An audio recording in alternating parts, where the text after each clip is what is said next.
হাজের আলাইহিসসালামকে বান্দি হিসাবে সারা আলাইহিসসালামকে দিয়ে দিয়েছেন। ওই সময় সারা আলাইহিসসালামের কোনো সন্তান হয় নাই, নিঃসন্তান। ইব্রাহিম আলাইহিসসালাম বৃদ্ধ হয়ে গেছেন, এখনো কোনো সন্তান হয় নাই। আল্লাহর কাছে দোয়া করছে, রব্বি হাবলি মিনাস সালিহিন, রব্বি হাবলি মিনাস সালিহিন, মাওলা হে আমাকে একটা নেককার সন্তান দান করো। আর আমরা দোয়া করার সময় আল্লাহর কাছে বলি, আল্লাহ আমাকে একটা সন্তান দান করো। দেখেন নবীদের দোয়ার মধ্যে আমাদের দোয়ার মধ্যে আসমান জমিন পার্থক্য। আমরা দোয়া করি কি ভাই, আল্লাহ আমাকে একটা সন্তান দান করো। অনেক মানুষ দোয়া চায়, হুজুরের দোয়া চাই যেন একটা সন্তান আল্লাহ দেয়। আমি বললাম ভাই এ সন্তান দিয়া কি করবেন, বরং এইভাবে দোয়া করেন, আল্লাহ আল্লাহ যেন আমার একটা নেককার সন্তান দান করে। কি কথা বলেন না কেন? কি সন্তান দান করে? ঐশীর মতো শয়তান যেন আমাকে দান না করেন, যে ঐশী বাবাকে হত্যা করছে, মাকে হত্যা করছে। এরকম সন্তান চাই না, এরকম সন্তান চাই না যেই সন্তান মদ পান করে ভূত হয়ে আমার সামনে গালাগালি করবে। এরকম সন্তান আমি চাই না। আল্লাহ এমন সন্তান চাই না যেই সন্তান আমার বুকের মধ্যে অস্ত্র ঠেকাইয়া মদের পয়সা নিবে, গাঁজার পয়সা নিবে। এরকম সন্তান আমি কি আস্তে কতক্ষণ ধরে গেছে আপনার চান সবাই না, তা বলেন না কি চান নাকি? এরকম সন্তান চাই না। যেই সন্তান ডাকাত হবে, গুন্ডা হবে, বদমাশ হবে, জালেম হবে, ধর্ষক হবে, জাহাঙ্গীর ইউনিভার্সিটিতে ধর্ষণ করার পরে সেঞ্চুরি পালন করবে। এরকম সন্তান চাই না।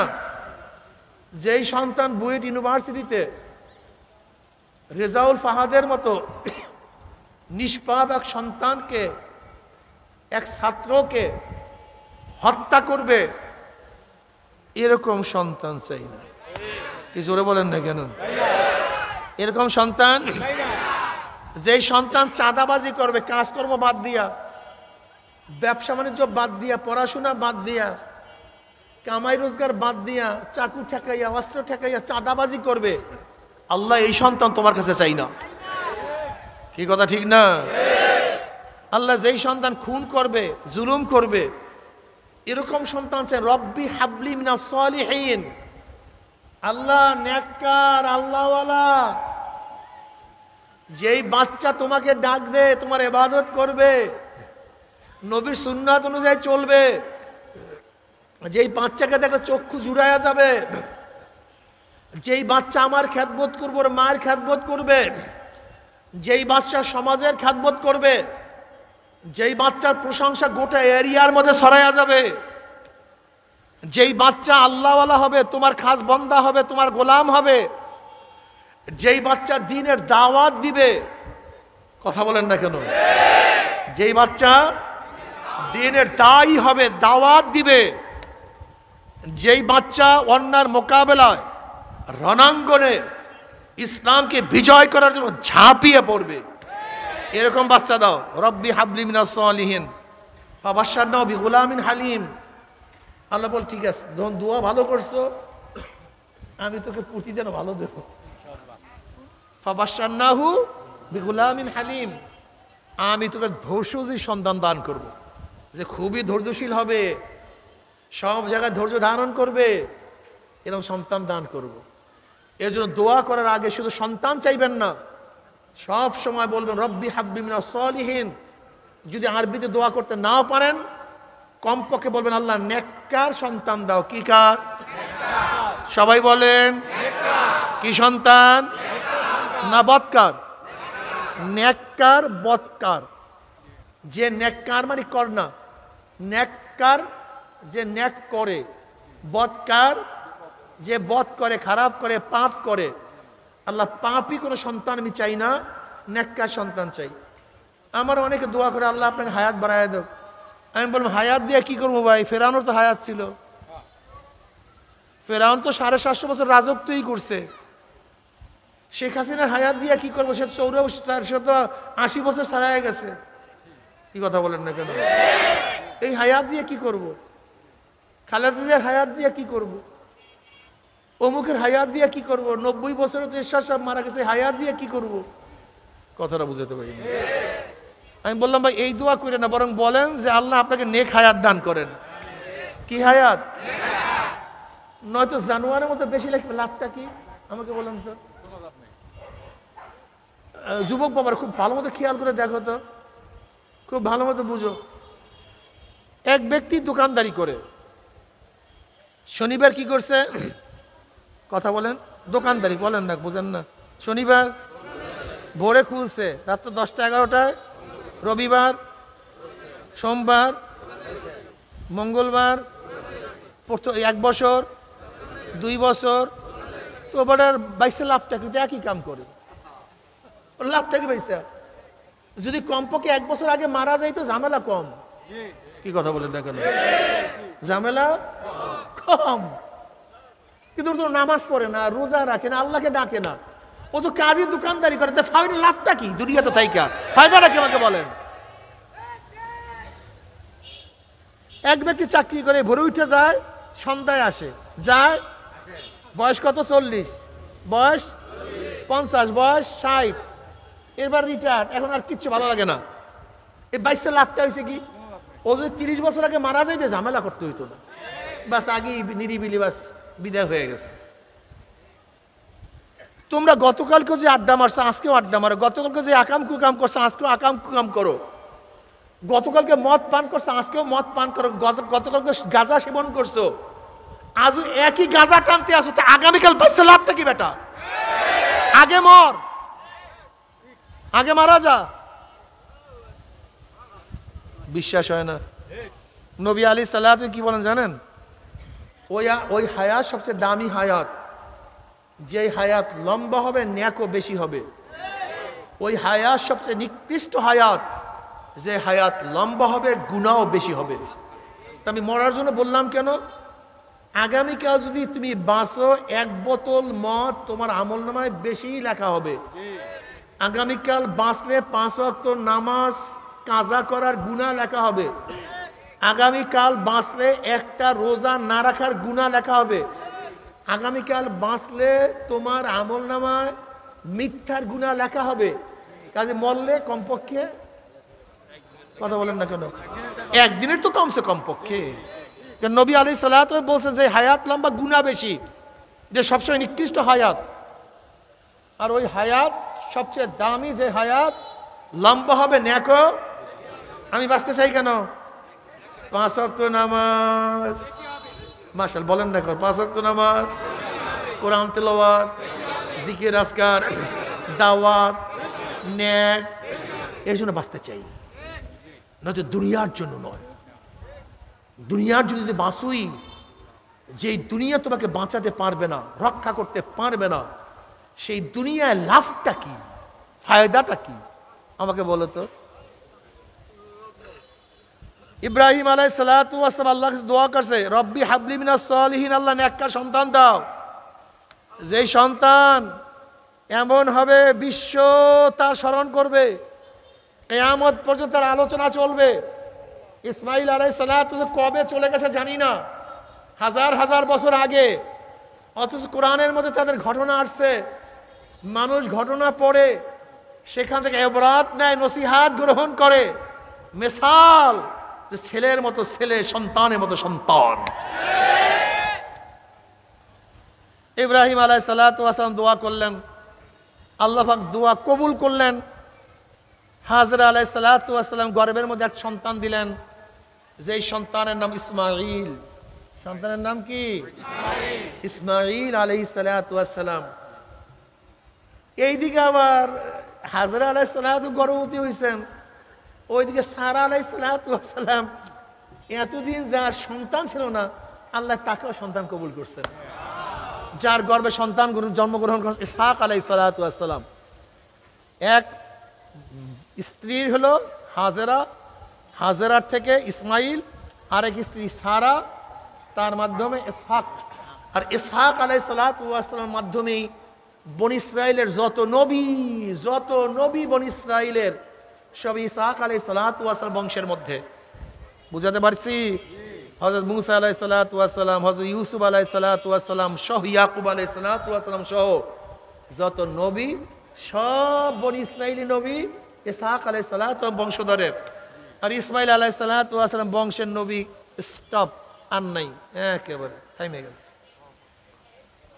কি করছে ভাই? হাজারো তারা, এক চন্দ্র সব কিছু গোপন করে দেয়। হাজারো চন্দ্র তারা, এক সূর্য সব কিছু বিলুপ্ত করে দেয়। এতদিন পর্যন্ত সব কিছু বিলুপ্ত ছিল, স্পষ্ট ছিল, অন্যান্য নবীরা ছিল। কি কথা ঠিক না? ইসমাইল আলাইহিস সালাত বংশের মধ্যে আর কোনো নবী নেই। হঠাৎ করে 570 ঈসাই সালে, কত ঈসাই সালে? 570 ঈসাই সালে জনাবে মুহাম্মদ রাসূলুল্লাহ সাল্লাল্লাহু আলাইহি ওয়াসাল্লাম ইসমাইল আলাইহিস সালাতু ওয়াস সালামের বংশের থেকে জন্মগ্রহণ করেন। সবাই বলেন আলহামদুলিল্লাহ, সবাই বলেন আলহামদুলিল্লাহ। ইসমাইল আলাইহিস সালাতু ওয়াস সালামকে একবার জবে দেওয়ার জন্য নিয়ে গেছিল। আবার জনাবে মুহাম্মদ রাসূলুল্লাহ সাল্লাল্লাহু আলাইহি ওয়াসাল্লামের বাবাকেও জবাই দেওয়ার জন্য রওনা করছিল। বুঝাতে পারিনি। আব্দুল মুত্তালিব হেরেমের মধ্যে শোয়া, ঘুমানো অবস্থায় আছে। হঠাৎ এক আগন্তুক তার কাছে আসছে স্বপ্নের মধ্যে, এসে বললে যে তুমি বাররা খনন করো। সে বলছে বাররা কি? আগন্তুক চলে গেছে। পরের দিন আবারও সেখানে ঘুমানো। আসার পরে বলতে আছে তুমি ইয়ে বা খনন করো, না জানি কি বাররানার কি মনে নেই, ওইটা খনন করো। তখন তিনি বলছেন এইটা কি? তিনি সেটা জবাব দেন নাই, চলে গেছেন। তৃতীয় দিন আবারও আসছে, আগন্তুক বলতেছে তুমি ঝমঝম খনন করো। কি খনন করো? ঝমঝম খনন করো। আব্দুল মুত্তালিব বললেন আমি ঝমঝম কোথায় খনন করব, কোথায় পাবো, আলামত কি? আগন্তুক তাকে বললেন দেখবা যেখানে ময়লার স্তূপ, যেখানে ময়লার স্তূপ, রক্ত পড়া, পিপিলিকাদের বাসা, একটা কাক সেখানে চঙ্গল মারতেছে, সেখানে গিয়েই তুমি ঝমঝম খনন করো। আব্দুল মুত্তালিবের ঘুম ভেঙে গেছে। এখন যেখানে ঝমঝম কুয়া, এখানে কুরাইশরা ময়লা ফালাইতো, যেমন ডাস্টবিন আছে না, এটা ডাস্টবিন ছিল, এখানে ময়লা ফালাইতো। কোন এক গোত্রের এক গরু জবে দেওয়ার সময় তাদের হাত থেকে গরু ছুটে এসে ওই ময়লার উপরে পড়ে গেছে, সেখান থেকে রক্ত বের হইছে। কথাটা বুঝাতে পারি নাই? আর ওই রক্ত খাওয়ার জন্য কাক বারবার সবল মারতেছে। গিয়া দেখে সেখানে পিপিলিকাদের বাসা আছে। ঠিক স্বপ্নের আলোকে আব্দুল মুত্তালিব বুঝতে পারছেন এইটাই সেই ঝমঝম কূপ হবে। আব্দুল মুত্তালিব ঝমঝম কূপ খনন করা শুরু করছে। ঝমঝম কূপ খনন করা শুরু করছে। কুরাইশরা বলতেছে তুমি কি খনন করো? বলে ঝমঝম কূপ। তোমার মাথা কি খারাপ হয়েছে নাকি? পাগল হয়ে গেছো? ঝমঝম কূপের কোনো চিহ্নও ছিল না। ইসমাইল আলাইহিস সালাতু কত আগের, আর ঈসা আলাইহিস সালাতু ওয়াস সালাম ছিলেন নবী আলাইহিস সালাতু ওয়াস সালাম আসার আগের নবী। নবী আলাইহিস সালাতু ওয়াস সালাম আসার আগের নবী ছিল কি? হযরত ঈসা আলাইহিস সালাতু ওয়াস সালাম। এই ঈসা আলাইহিস সালাতু ওয়াফাতের 570 বছর পরে আমার নবী আসছেন। 570 ঈসাই সাল কবে থেকে গোনা হয়? অর্থাৎ ঈসা আলাইহিস সালাতু ওয়াস সালাম যখন দুনিয়ার থেকে আসমানে উঠে গেছেন, খ্রিস্টানদের ধারণা সে শুলে চড়ছেন, তাকে মৃত্যু দেওয়া হয়েছে। আসলে এটা ভুল। তাকে আল্লাহ পাক রব্বুল আলামিন জাত অবস্থা আসমানে নিয়ে গেছেন। অর্থাৎ ঈসা আলাইহিস সালাতু ওয়াস সালাম যখন মানুষের থেকে বিলুপ্ত হয়ে গেছেন, ওই দিন থেকেই ঈসাই সাল গোনা শুরু। এই যে বলেন না ইংরেজি, আসলে ইংরেজি সাল না, এটা হলো ঈসাই সাল, খ্রিস্টাব্দও না। খ্রিস্টাব্দ মানে খ্রিস্টানদের শতাব্দ, আসলে খ্রিস্টানদের শতাব্দ না। ঈসাই সাল বললে আরো সুন্দর হয়। অর্থাৎ ঈসা আলাইহিস সালাতু ওয়াস সালাম যেই দিন আমাদের থেকে আসমানে উঠে গেছেন, সেই দিন থেকে শুরু করে নবী আলাইহিস সালাতু ওয়াস সালাম দুনিয়াতে আসছেন 570 বছর পরে, আর ইসমাইল আলাইহিস সালাতু এর অনেক আগে, এর অনেক আগে। সেই জমজম কুয়ার চিহ্ন তখন ছিল না। আব্দুল মুত্তালিব জমজম কুয়া খনন করা শুরু করছে। কুরাইশরা বলছে কি খনন করো? বলে জমজম কুয়া খনন করি। কুরাইশ এটা মিসকে মিসকে হাঁটছে আর চলে গেছে। কিসের জমজম কুয়া? কোথায় বাবা জমজম কুয়া? কিন্তু এত খনন করে পানি ওঠে না, খনন করতেছে কিন্তু পানি ওঠে না। তখন আব্দুল মুত্তালিব মান্নত করলেন, আল্লাহ আমি যদি পানি পাই তা আমার 10 সন্তানের মধ্য থেকে একটা সন্তান তোমার রাস্তায় কোরবানি দেব। তৎকালীন সময় মানুষ মানত করা, কোরবানির জন্য মানত করা ওই সময় নিয়ম ছিল, পদ্ধতি ছিল। কোনো কিছুর জন্য সন্তানকে মানত করা হইতো, আল্লাহ তোমার রাস্তা আমার একটা সন্তানকে কোরবানি করব। আল্লাহর কি কৃষ্মা, এই মানত করার পরই জমজম কুয়ার পানি ওঠা শুরু হয়ে গেছে, পানি ওঠা শুরু হয়ে গেছে। এখন 10 ছেলে সবাই বড় হয়ে গেছে। এখন আব্দুল মুত্তালিব 10 ছেলেকে ডাকছে, ডেকে বলছে, হে আমার ছেলেরা, আমি তো মান্নত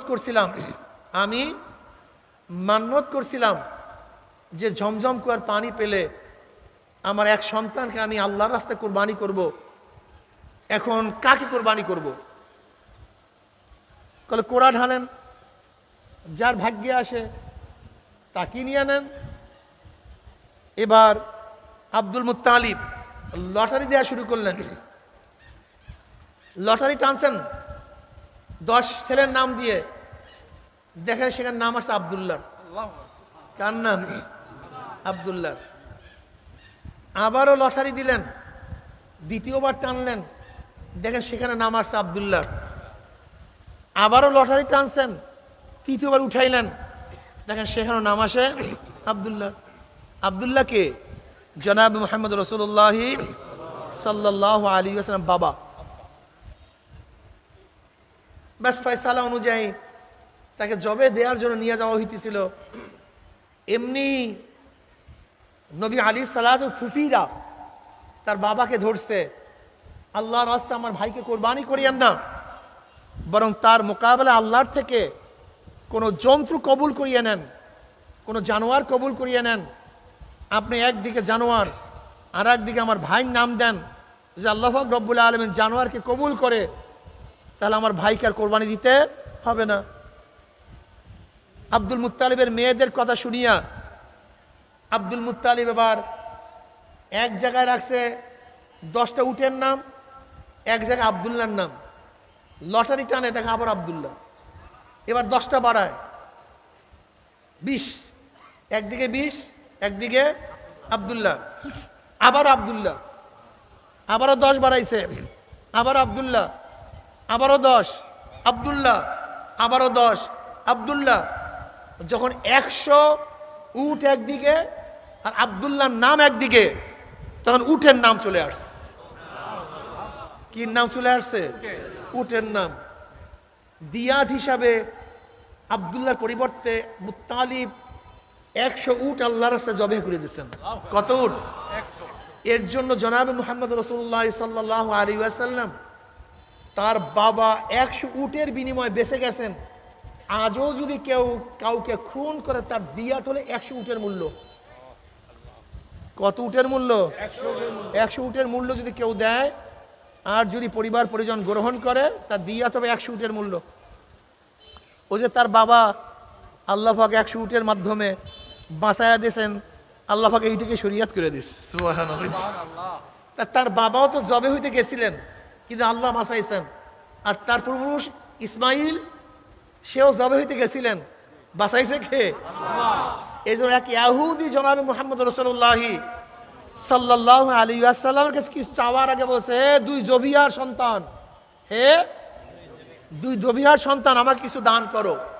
ইহুদিরা জানতো যে ইসমাইল আলাইহিস সালাতু ওয়াস সালাম তাকেও আল্লাহ পাক বাঁচাইয়া দিয়েছেন, ছুরি চালাইতে গেছিলেন, এবং তার বাবা আব্দুল্লাহকেও ছুরি চালাবার আগে আল্লাহর তরফ থেকে আল্লাহ বাঁচাইয়া দিয়েছেন। এই জন্য বলছে 2 জবিহার সন্তান, পূর্ব ইসমাইল সেও জবিহা এবং তোমার বাবা আব্দুল্লাহ সেও জবিহা। বাঁচাইছে কে?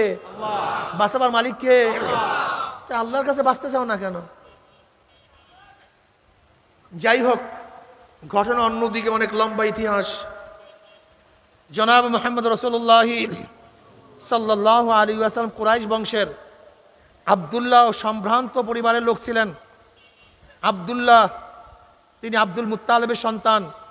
আব্দুল মুত্তালিবের বাবার নাম হাশেম। বাবার নাম কি?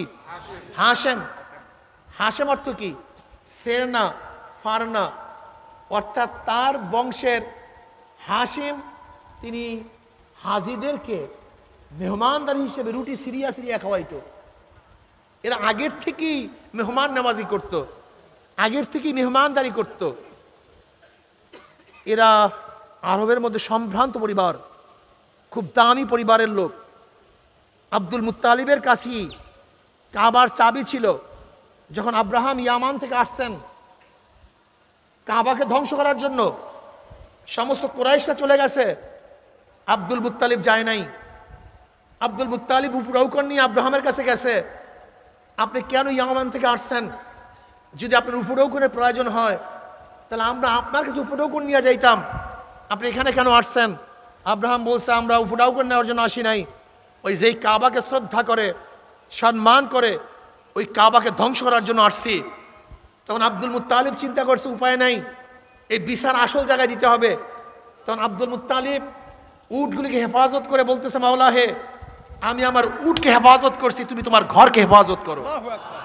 আমি আমার উট হেফাজত করছি, উট হেফাজত করার দায়িত্ব আমার, আর তোমার ঘর হেফাজত করার দায়িত্ব তোমার। তুমি তোমার ঘর হেফাজত করো, আমি আমার উট হেফাজত করছি। আমারটা আমি করছি, তোমারটা তুমি করো। খুব মজার কথা।